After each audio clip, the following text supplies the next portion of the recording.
Welcome, friends. Position the camera a little bit further back. Work in progress. So my last video talked about time. What's up, friends?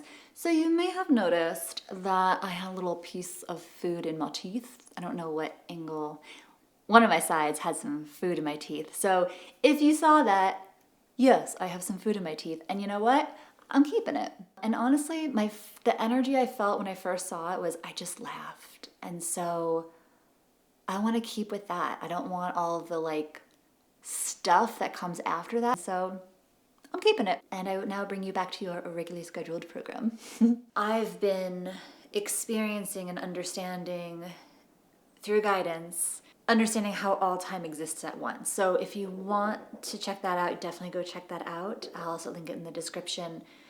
In that video, I talked about a message that came through, an understanding that came through that I think is just kind of like scratching the surface. So I wanted to share it with the understanding that it will probably shift and change. Some teachings come in one way, and as I sit with it, it actually morphs into something else, but I needed to understand it in a particular way to actually get to the deeper understanding.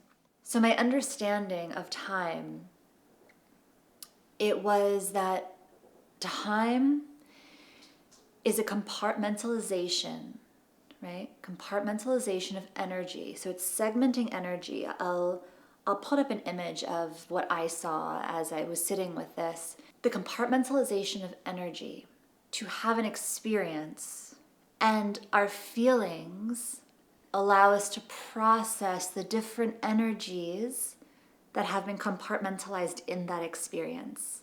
Because if you think of it, if everything is, then everything exists all at once. And so it can be really, really hard to pinpoint what is the experience of loss? What is the experience of sadness? What is the experience of joy? How can you experience those if everything is, right? So time is really, I'm actually really having a deeper appreciation and gratitude for time in that context. This isn't really anything new. It's the idea of processing your feelings from an experience that you had. It's therapy, right? And it brings in the whole idea that the body keeps score, right? That we hold undigested experiences in the body. And if you can think of it as energy, our feelings are an energetic expression that just want to be experienced.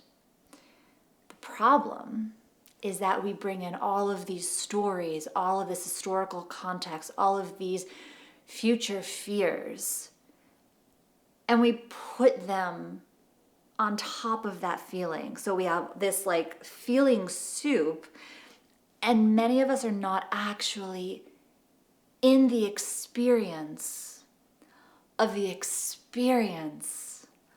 feeling. And, you can take this in any direction, right? So many people say that physical ailments are actually start in spirit or start energetically, and then they manifest into form, which, that's kind of the process of manifestation, right? You have a thought, moves into action, becomes manifest. So it makes sense. It's just one way of looking at it, right? It's not going to resonate with everyone, nor should it. We're all having different experiences that are very purposeful, and that needs to be respected. So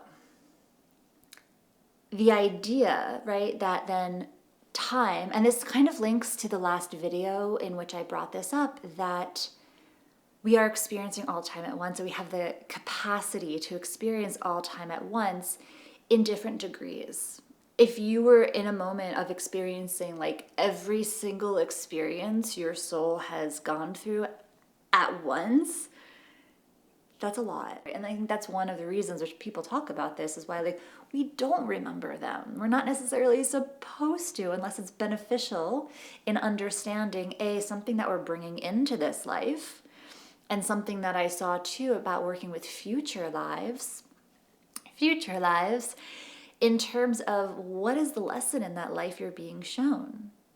Because if you can understand the lesson that you're going through in that future life, is that present in this life? Because if that's present in this life, does it need addressing in a way in which that future life, maybe it was not pleasant, could you then shift that? Because if you understand and experience it now, you don't have to do it then, or you don't have to do it in that way then, right? Because my understanding is that we have different experiences in so many vast different ways.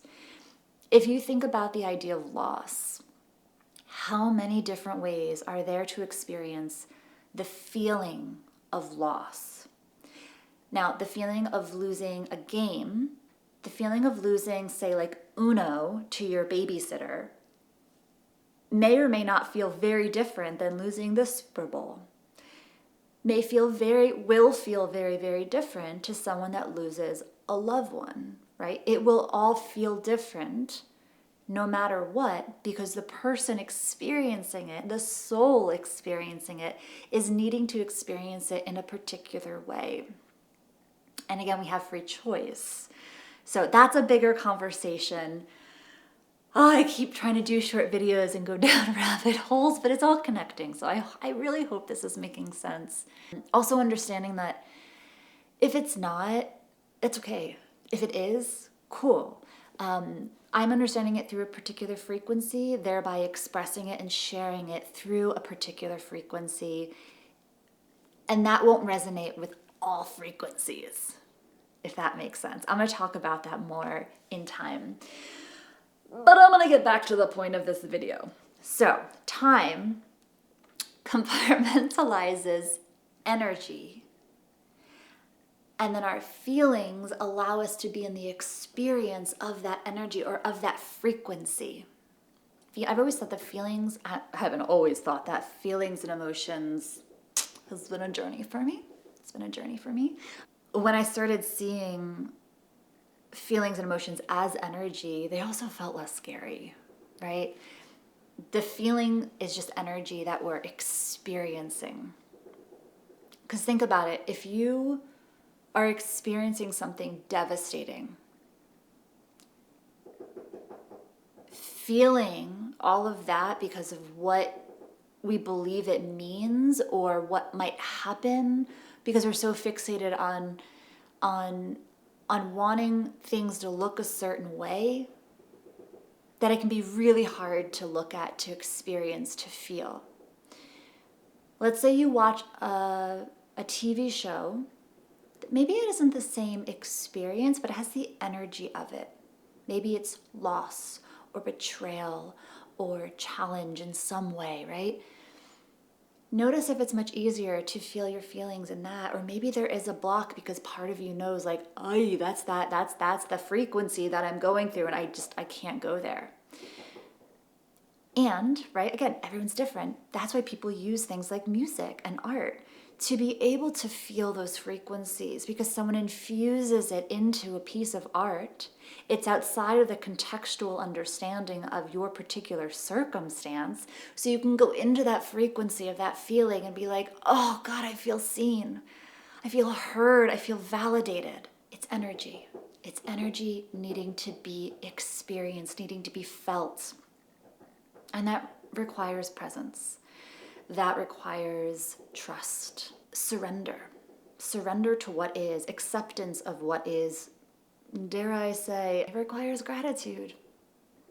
It requires gratitude for that experience, to allow oneself an energy of gratitude. You may not even want to use that word, but acceptance and gratitude are very similar energy, just a little bit different. And that is also a bigger teaching that I will talk about in time. But I'm just also planting seeds of how connected everything is. And it's just different opportunities, different entry points for you to remember. Because every moment is an opportunity to remember. So even when you forget something and you remember it, imagine if people focus their energy on the moments they actually remembered things, right? Everyone focuses on, oh, I forgot this, I forgot that, I forgot this. But if you shift your energetic awareness of like, I remembered, sit with that feeling of remembering, that energy of remembering, because that is the energy, that is the frequency that can help bring you down the path to remembering, whatever that means for you. So, friends, time is a compartmentalization of energy. Feelings are energy, right? Within that energetic vibration of the experience, and we feel the energy as a way of experiencing it, of imprinting it into the evolution of us as humans and as souls, right? Which, again, are one. And we learn many, many lessons through these as well. And oftentimes, in our lessons, there's an understanding. And there's oftentimes an understanding of interrelational dynamics, whether that's with self, with others, with the land, with animals, with source, with bacteria, with viruses, like with everything, with things that we don't even have words. We don't even know to even have a word for it, right? I went down a different tangent rabbit hole in my brain about words. I'm gonna stop because I'm just like, lots of different places and yet here, which again, I am visually experiencing and reflecting back to you how you can be in many places at once, many different energies and frequencies at one time. It just looks different. It's just a different way of perceiving it. But constantly being in different frequencies and energies simultaneously is essentially being a multidimensional being.